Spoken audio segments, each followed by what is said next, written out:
I'm going to start by not talking about the topic yet, but I'm going to talk about a particular phenomenon. I study perception primarily. There's a paper called The End of History Illusion, which is about an illusion which is a cognitive illusion. And it's a paper that came out about 10 years ago, I think now, maybe a little longer, time passes. But the thesis of the paper is if you interview people or have them fill out surveys about how much they've changed in the past 10 years, they always report a great deal of change. And if you ask them to project how much they're going to change in the future, they don't predict much change. Because most of us reach the pinnacle of our worldly wisdom continually, over and over again. So that you always have that experience of, oh, I finally figured it all out. I really know what I'm doing now. And I find that when I thought about the question that people asked about, what about real life, that's one of the articles that I assign to students typically at the beginning of my cognitive science class, or when I teach a little mini seminar for the intro students, because I want the freshmen to think about this, because of course they all are in that situation of being so proud of who they are, having just arrived, and they've achieved all these things. And really what we're all trying to do is live into that future that we can't predict, and we want to make it better, and we want to do something good, but we don't know how we're going to change, and none of us knows what the changes are that are ahead of us.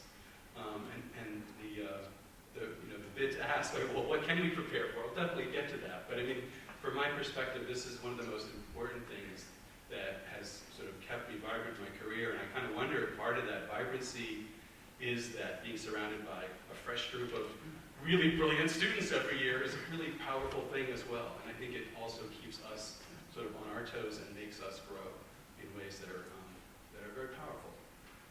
So I'm just going to talk a little bit about my experience of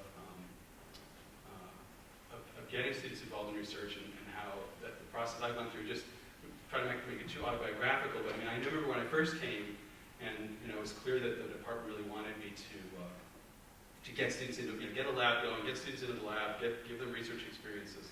And I did that because I was good at that. I had done that in grad school. And so I got students in, but I kind of had this expectation that, okay, I was preparing them for grad school. And it didn't take very long at all to realize, no, that's not the job. You're not preparing them for grad school. Some of them are going to go into grad school. You want them to understand that. But what I really wanted to convey, what I realized was the right thing to try to convey, at least back then, this is how I thought about it, was I wanted students to understand what research was, because you read about research and you don't do it. And we're sciencey lab within the social sciences, but it's really a powerful thing, and for me it had been a powerful thing in grad school. I went to St. John's College, a great books program, very liberal artsy. Had no experience of scientific research at all. We read Aristotle, and so I had found this a very powerful thing through grad school, and that's what I share with students. Again, it's really been a joy throughout my career here to continually have students in my lab over the summer, to have students in my lab during the semester, and to introduce them to the joys and perils and frustrations of research. And in the meantime, in my field, there's been sort of catastrophes about, concerns about replication and fears about how do we do this right, and the worries about confirmation bias and other sorts of cognitive errors that scientists too can enter into. And through all that, I really felt privileged to be at a place where I didn't have to get grants, and I didn't have to be publishing at quite the rate. And I could afford to have students work on projects. They weren't trying to get to grad school, so they could afford to work on projects that just weren't going to work out, but you could try things out and take them seriously. Like you get a weird result. You don't just believe, you try to replicate it. You make sure that it's something solid. And so it's been easier, I think, in a place like this to do that. And you still have students that are really disappointed when their studies fail, or it comes out the opposite way. But I think that interaction with students, that form of interaction, has been such an important thing for me.